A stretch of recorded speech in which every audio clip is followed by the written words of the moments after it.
नवरात्रि का पावन पर्व शुरू हो चुका है। घर घर में कलश स्थापना के साथ मां भगवती विराज हो चुकी हैं। मंदिर से जयकारों की गूंज आसमान तक सुनाई दे रही है। आप भी हमारे साथ चलिए और मां भगवती के दरबार और भक्ति भाव से मनाइए नवरात्रि का त्योहार।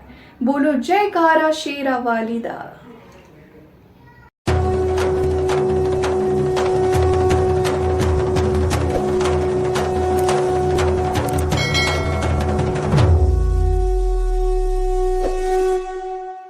कहते हैं कि संसार के नित्य लय और प्रलय के बीच कोई तो ऐसी शक्ति है जो आधार बनकर समूचे ब्रह्मांड को स्थायित्व प्रदान करती है।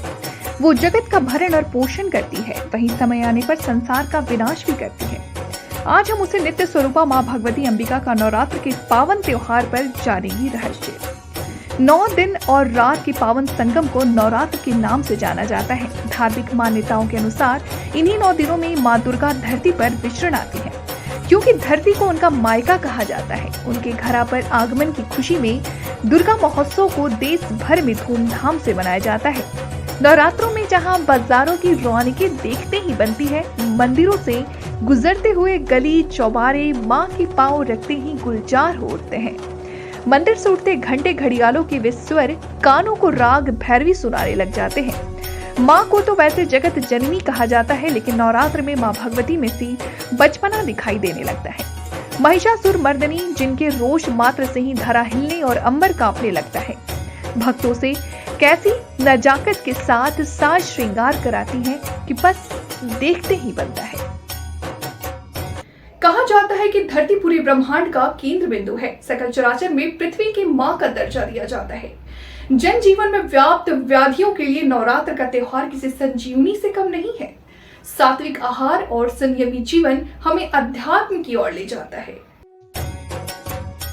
नवरात्र का महत्व शास्त्रीय और वैज्ञानिक दोनों रूपों से माना जाता है कि पृथ्वी अपनी धुरी पर सूर्य की परिक्रमा करते हुए एक साल की 4 संधियों से गुजरती है, जिनमें से मार्च और सितंबर के महीने में पड़ने वाली गोल संधियों में साल के 2 मुख्य नवरात्र पड़ते हैं, जिनको चैत्र और शारदीय नवरात्र के नाम से जाना जाता है। सूरज की किरणों से जल और मृदा में वाष्पीकरण ज्यादा होने के चलते इस समय रोगाणुओं से शरीर को संक्रमण का खतरा बना रहता है और ऋतु संधियों से अक्सर शारीरिक बीमारियां बढ़ जाती हैं। अमावस्या की रात से अष्टमी तक या पड़वा में नौमी की दोपहर तक व्रत नियम के अनुसार चलने से शरीर ऊर्जावान बना रहता है। वहीं भोजन को कुछ समय तक स्थगित करने से जहां शरीर के पाचन तंत्र को आराम मिलता है, वहीं दिल दिमाग दुर्गा सप्तशती के आराध्यों से अध्यात्म तक का सफर 9 दिनों में तय कर लेता है। रूपक के द्वारा हमारे शरीर को 9 मुख्य द्वारों वाला कहा गया है और इसके भीतर निवास करने वाली जीवनी शक्ति का नाम ही दुर्गा है। यही 9 दिनों का रहस्य हमें नवरात्रि का त्योहार बताने आता है। श्रद्धा से सत्काम की ओर जाता हुआ मार्ग नवरात्रों की परिधि से होकर ही गुजरता है। नवरात्र का त्योहार पूरे देश में अलग अलग रीति रिवाज के साथ मनाया जाता है। मंडप में स्थापित प्रतिमा के साथ शुरू इस नवरात्र महोत्सव का आनंद गरबा और डांडिया के बिना अधूरा माना जाता है। आइए आप भी हमारे साथ उठाइए गरबा महोत्सव का आनंद। हिंदू धर्म में नवरात्रि का पर्व अपने आप में पौराणिक महत्व रखता है। 9 रूपों की साधना पूरे देश में अलग अलग ढंग से की जाती है। इस त्योहार को पूरे देश में हर्षोल्लास के साथ मनाया जाता है। कई जगह तो नवरात्रि के लिए मेला भी लगता है। कलाकारों के द्वारा मूर्तियों में रंग भरकर तैयार की गई भगवती दुर्गा की प्रतिमा को विशालकाय मंडप से स्थापित करके मां का जागरण किया जाता है। गुजरात में गरबा की धूम से जहां मंदिर के प्रांगण झंकार उठते हैं, वहीं यूपी में डांडिया महारास का मंचन कर कलाकार हमारी संस्कृति से हमारा परिचय कराते हैं।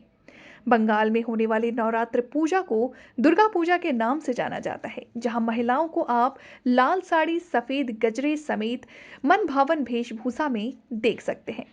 इस महापर्व के पावन मौके पर मंदिर में महाकाली का श्रृंगार देखते ही बनता है। लाल सफेद कमल के फूलों से सजी मां भवानी की सुंदरता भक्तों को मोह लेती है। जगह जगह भंडारे होते हैं। सैकड़ों भक्त हलवा, चना, पूड़ी, सब्जी का प्रसाद ग्रहण करते हैं। कहते हैं माता रानी के दरबार से कोई खाली हाथ नहीं लौटता। जगत जननी सबकी मुरादों को पूरा करती हैं। सबके दिलों में हो सबके लिए प्यार आने वाला, हर दिन लाए खुशियों का त्योहार। इस उम्मीद के साथ आओ भूल के सारे गम 2023 हिंदू नव वर्ष का हम सब स्वागत करें। हिंदू नव वर्ष की आप सबको हार्दिक शुभकामनाएं।